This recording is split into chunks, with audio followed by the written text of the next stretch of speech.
Good morning, good morning. Eto na ako sa kubo. Quick live ulit ito. Andito lang ako kasi itong tatlong manok na to sa loob. Pinapatok ako. Pero yan, buhat ngayon iiwanan kong nakabukas tong pinto ng kulungan para kung sakaling gusto nilang pumasok ay makakapasok sila at pwede din silang lumabas. Kasi kinausap ko si tatay dahil sabi ko, tatay, pag hindi natin pinakawalan yung manok doon, wala ring pag-asang dumami kasi nga, ayun, kinuwento ko sa kanya yung tungkol sa itlog. Sabi ko kaya siguro nagkakaganon yung kasi nga hindi sila nakakalabas. So ayun, sabi niya sige bahala ka. So ayan, iiwanan ko nakabukas to. At eto naman yung itinuntun ko na manok, eto yung inahin. Kahapon andito pa yung sisiw kasama pa niya, ngayon wala na. So isa lang ibig sabihin nun, it's either wak, lawin or ano or kung ano man yung kalaban nila na nakakuha doon sa anak niya.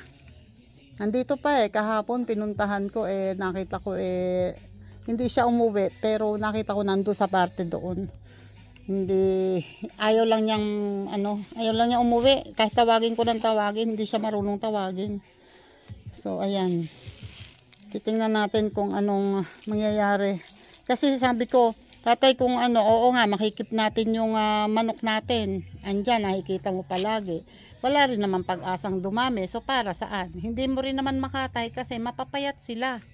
Dahil nga nandyan sa kulungan. Ayun tingnan nyo. Nagme-mating sila, kaya lamang hindi rin dadami dahil siguro dahil nga hindi nga sila nakakalabas, nabubuang na sila. Nabubuang na, ganyan talaga. At ngayon hindi ko alam din kung kaya kong i-upload to at kung paano ko gagawin, kung dinig ba tong music sa katabi namin dito sa vlog ko, kasi dito sa may katabi namin ay may gumagawa yata lang kubo. Ang lakas ng music. Siguro mga kabataan ang nandito.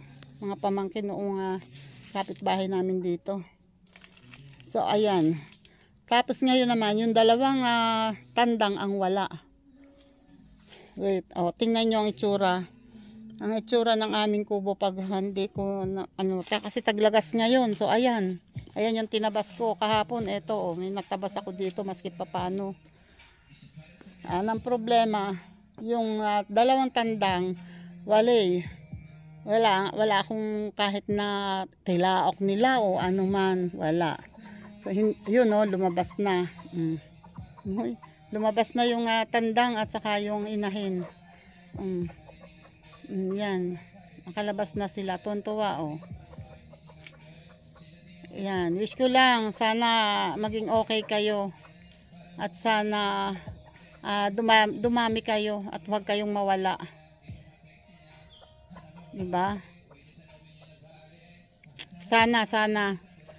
Wait, at aayusin ko muna tong hindi ako pwedeng magtagal kasi dito dahil si Dwayne ay ipapa-check up naman. Si Dwayne naman ngayon kasi si Dwayne naman ang nilalagnat. Okay naman, hindi naman napakataas ng lagnat niya. Kaya lang, kahit si Lori ay natatakot din kasi nga, kanina nanginginig siya.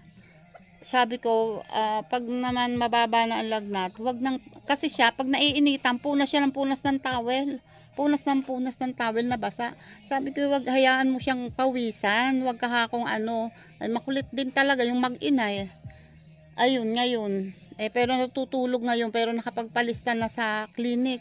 So siya naman ngayon ang magpapa-check up. Si Dwayne naman. Si Yuan ay sabi ko nga pwede nang paliguan dahil ilang araw na naman siyang walang lagnat. So pwede na sigurong paliguan si Yuan. Dapat mapaliguan na. Ayan. So ito ngayon ay hindi ko mawawalisan ngayon kasi hindi ako pwedeng magtagal. Kasi pati si tatay ipag-aano ko na mga mapampaligo niya. Saka si Yuan Clyde. Ay nako, ang music pagkalakas naman talaga. Wait lang. Yun Minto sandali ang music dito sa katabi. Ayan nag-start na naman. Ang lakas talaga. Oh, gusto kong kunin yung ano, ang manok ay hindi umalis dito as usual katulad ng dati. Yung mga una namin pinakawalan. Ayun, dyan lang siya, paikot-ikot lang dito. Yan. Eto siya, nagkakaykay lang dito. Ayan siya, nanunuka. Yung isa nandun dyan sa bandang likod ng puno, yung tandang. Ayun yung inahin. Nawala na ang sisiw. Pero ganyan lang sila. Pero bukas, tingnan natin kung andyan pa rin sila. O ayan o, start na naman ang music na napakalakas. Diyos ko Lord, ano ba yan? Wait lang, lalabas na ako. Yun o. Ako'y naglalakad ng palabas. Andun yung nagpapatugtog. Ayun, medyo huminto ngayon. Nagpahinga rin naman. Diyos ko, kalakas. Pag ganyan palagi sila, sana ngayon lang habang may gumagawa siguro ng kubo. Sana, hanggang ngayon lang. Pero pag laging ganyan sila, mahihirapan akong mag-vlog din dito sa kubo. Mahihirapan din ako. So, tingnan natin. May tali dito. O, tali siguro to ng manok. O. Baka tinali ng manok ng tinali yan. Tapos pag ako iniwan dito yung tali. Mariosep. Yan. At yun, nakakapawis din naman. Kagabi ako ay medyo nag-start ang sore throat ko. Naramdaman ko yun nang bago ako mag-start ng live. Tapos mas lumala pa nung after ko mag-live. Syempre nagsalita ako na nagsalita. Ayun, nag-gargle lang ako ng ano after ng live bago ako matulog, bago ako mahiga. Nag-ano ako ng mainit-init na tubig. Hindi lang basta maligamgam eh. Mas mainit kaysa sa maligamgam. Tapos nilagyan ko ng suka. Sa una hindi komportable kasi pag nagmumuga parang medyo hindi komportable sa bibig. Unang una may asim 'yun. Tapos pangalawa parang basta hindi komportable. Pero tiis lang. Pagkatapos ko i-gargle 'yun sa hanggang lalamunan ko. Ayun, okay naman, awa ng Diyos ngayon paggising ko ng umaga. Okay ang pakiramdam ng lalamunan ko. And sabi ko kanina ulitin ko, nakalimutan ko na rin. Mamaya na lang ulit. Ngayon naman si Dwayne ay pinalista sa clinic ng doktor. At siya naman ang ipapacheck up. Pero dito na lang sa Indang. Kasi may clinic yung pedya dito sa Indang ngayon. Ayun, nakalista na pang 14 daw. Pinalista ni Lori bago nung pagdaan nila nung pumasok. So, siya naman ngayon ang ipapalista at papacheck up. Panibagong gamot na naman yan. Sigurado antibiotic na naman yan. Ang mamahal pa naman ng mga gamot. Diyos ko po. Kung hindi lang si Yuan Clyde ay alanganin pa akong iwan.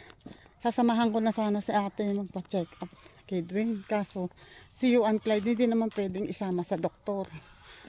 Ay di akin munang si ate na lang. Kasi si ate gusto pag papa-check up. Tama rin nga naman.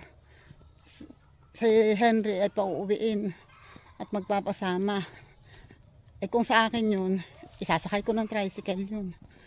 Para hindi na maabala yung asawa niya. Yan sa akin, maging practical lang. Yung tricycle, ibabayad ko. Halimbawa, bumayad na ako ng 100, balikan. Halimbawa, sakay ako hanggang doon. Bayaran ko 50. Tapos pag uwi, pumara ako ng tricycle. Bayaran ko 50. Bumayad man ako ng 100. At least ang kikitain naman ni Henry ay hindi lang 100. So parang para sa akin, kaya lang hindi ko naman pwedeng pigilan yun kasi siyempre tatay yun ng anak niya. Silang bahalang mag-asawa, silang bahalang mag-decide dyan kung ano ang gagawin nila. Kaya lang na ano na rin naman ako kay ate kasi hindi malaman kung alin ang uunahin. magpapainom ng gamot. Si Juan Clyde pa naman ay pahirapang painumin noong antibiotic kasi hindi niya gusto ang lasa. Yung paracetamol, okay, mabilis niyang naiinom. Pero yung antibiotic talagang sa pilitan pa, nag-iiyakan pa bago makainom ng yung isang ano na ganun eh. Ang dami-dami nang naiinom na tubig. Kasi hindi nga siguro gusto ang lasa. Kaya lang hindi naman pwedeng hindi ipapainom dahil antibiotic yun. So ngayon, ang inaano ko na lang ay si Dwayne. Si Dwayne ang iniisip ko kasi kahit tinatanong ko anong masakit sa'yo, wala po. Wala naman pong masakit sa katawan ko. Wala. May masakit ba sa puson mo?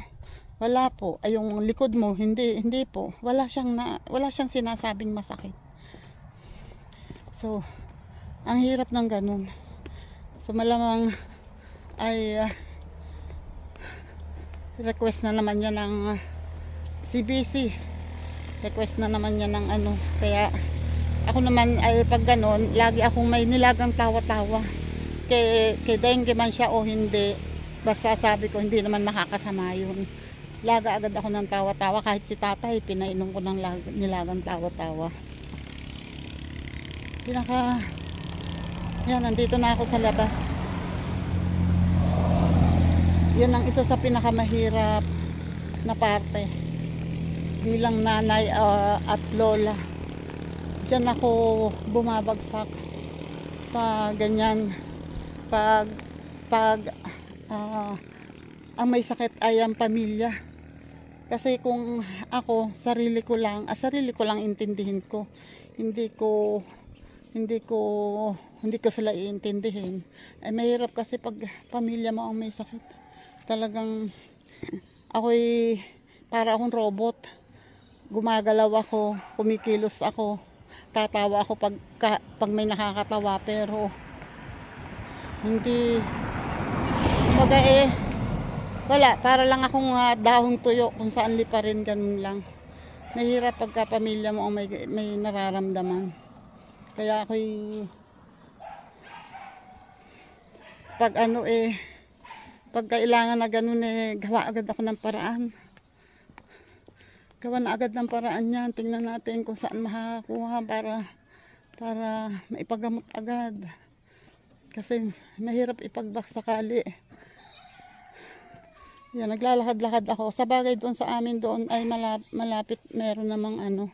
Ayaw kong kumuha sa mga gilid na ganito ng tawa-tawa. Kasi minsan dyan may nagpapatain ng aso. Meron doon sa amin na mayroong ano yun, may plant truck doon sa ano, hindi napupunta ng aso, meron doong mga nakatubo na tawa-tawa. Doon na lang ako kukuha. Hihintay na ako ng tricycle. Hello. Ayan. Kumbaga ang stress ko, ang nangyayari sa akin, stress ako nung may sakit ako, stress ako dahil hindi ko alam kung anong sakit ko. Siyempre, hindi ko alam bakit sumasakit ng ganito yung tiyan ko. Grabe naman yung sakit. Tapos ang iniisip ko, bakit hindi naman loob ng tiyan ang masakit? Tapos minsan may pakiramdam akong parang maga. Ang hirap ng ganon, sobrang stress ako doon. Pero ngayon, triple ang stress. Kasi iniisip ko, okay na si tatay. Okay ngayon. Pero iniisip ko, anong dahilan? Bakit siya ay nagkaganon? So sabi ko nga sa kanya, kailangan magpa-check up. Tapos yung dalawang bata, sobrang nakaka-stress at pag sila ang may sakit, ang mga bata. So, diyan ako tinamaan ng anxiety dati. Tapos ang iisipin ko pa, na wag naman sana mangyari. Paano pag si kuya pa nagkasakit? Doon ako, yun ang sobrang nakakaano sa akin. Doon ako nag-aalala talaga, yung mga isipin na naku, wag naman sana. sana matibay naman ang katawan ni Kuya pag sa mga ganyan sakit. Matibay naman ang katawan ni Kuya, awa ng Diyos. Kaya lang hindi ko rin maiwasan na mag-isip. Nag-aalala talaga ako. Hindi lang ako nagpapahalata sa kanila, pero minsan si ate siguro naiinis sa akin. Pag yung ako'y dapat ganito kasi, bakit ayaw mong ganun? Inaanuhan ko siya. Pero siguro naiinis yun si nanay kasi ang bibig, ayaw tumigil, ganun. Siguro naiinis yun. Pero hindi lang nila alam. Ay ako'y nag-iisip. Nag-aalala ako. Iniisip ko na sana iniisip ko kung ano na naman ba ito. Sa bagay, kahit naman sino magsabi, uso talaga ang trangkaso ngayon. Kaya lang iba talaga, hindi katulad nung araw kasi nung wala pang pandemic, pag nagkatrangkaso, simple lang, paracetamol mo, kaya mong pawisan, kakainin mo ng masustansya, ganun lang. Ngayon kasi, buhat nung nagka-pandemic, iba na. Iba ang kulit ng trangkaso ngayon.